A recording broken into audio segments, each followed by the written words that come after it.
आज मैं आपके लिए तरकीब लेकर आई बीफ की, क्योंकि सर्दियों की आमद है और बीफ बहुत अच्छा लगता है। जैसे मैंने बोला है, ये बीफ की ग्रेवी है और ये आप उबले हुए चावलों के साथ, चाइनीज़ चावलों के साथ, अरबियन चावलों के साथ, जिस तरह भी वो खा सकते हैं और उसके ऊपर डाल के खा सकते हैं। आप है ना बीफ ले लें और उसको इसी तरह फिंगर में इसी तरह लंबा लंबा कटवा लें। ये देखिए इसी तरह। जैसे मैंने आपको पहले बताया है कि बीफ का बनाने से पहले उसको एक पानी लेना होता है। मैं इसका एक पानी निकाल लूँगी। अच्छा जी, अब मैंने इसको डाल दिया है बर्तन में। अब पानी डालूंगी और उसको एक उबाला दे लेंगे ताकि इसका खून वगैरह ऊपर से निकले। आप है ना उसका सारा अंदर से खून वगैरह ऊपर आ गया है। ठीक है, अब मैं इसको धो लूँगी।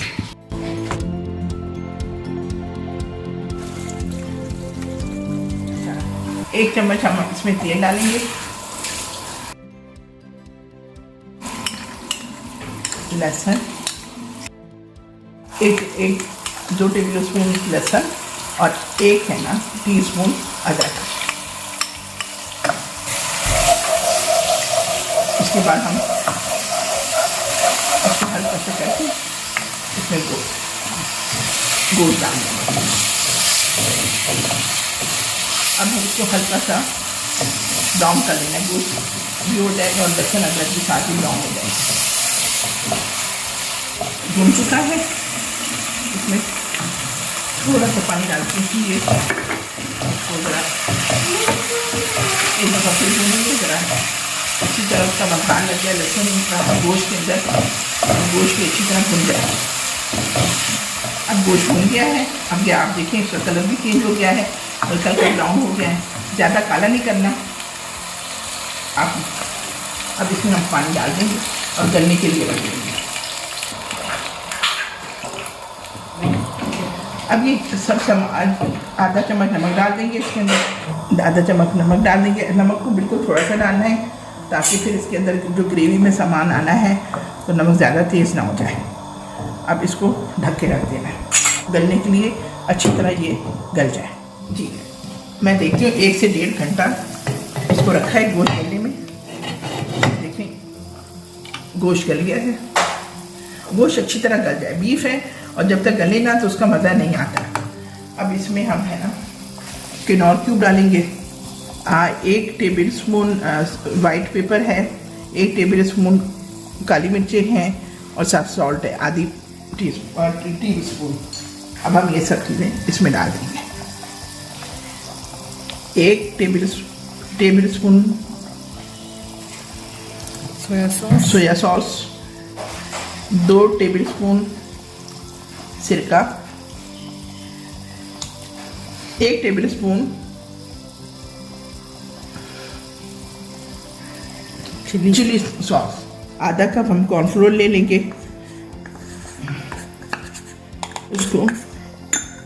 उसको पानी में अब अंदाजे के पानी में आप इसको अच्छी तरह घोल लें। देखें सबसे अहम बात यह है कि हम आपको जो चीज़ें बताते हैं आपने जो चीज़ें रखनी अपने हस्बे ज़ायका रखनी है। अब इस क्वांटिटी को तो सिर्फ फॉलो करें। नमक, मिर्च, सिरका वगैरह ये अपने हस्बे का, जिस किसी को तेज़ पसंद है, किसी को हल्का पसंद है। अब ये आपने अंदाजे के मुताबिक रखना होता है। अब हमने कॉर्नफ्लोर डालना है, ये भी हमने देखना है। अब ज़रूरी नहीं है कि इसमें इतना गाढ़ा हो जाए, थोड़ा और भी डालना पड़े या इसको कम डालना पड़े, ये आपने अंदाज़ा करना है।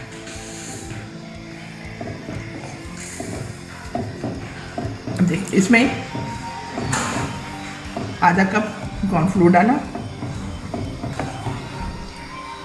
थोड़ा सा ये ठीक है। इसमें हम थोड़ा सा पानी डालेंगे ताकि ये थोड़ा सा पके भी।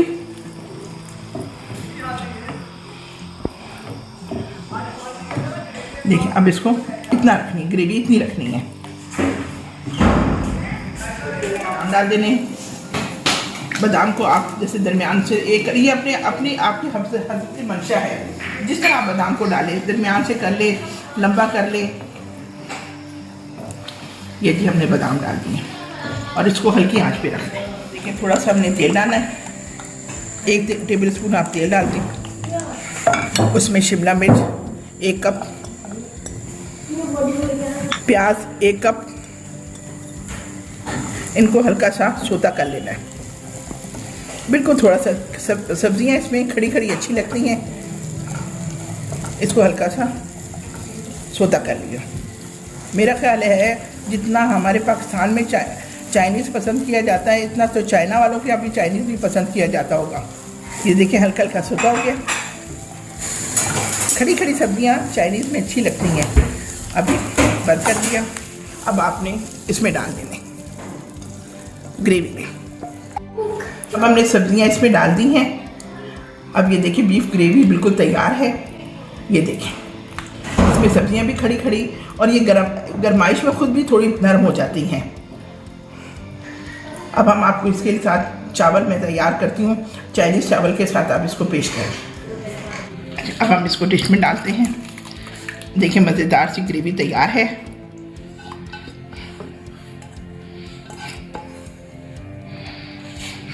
ऊपर थोड़े से बादाम डाल देते हैं।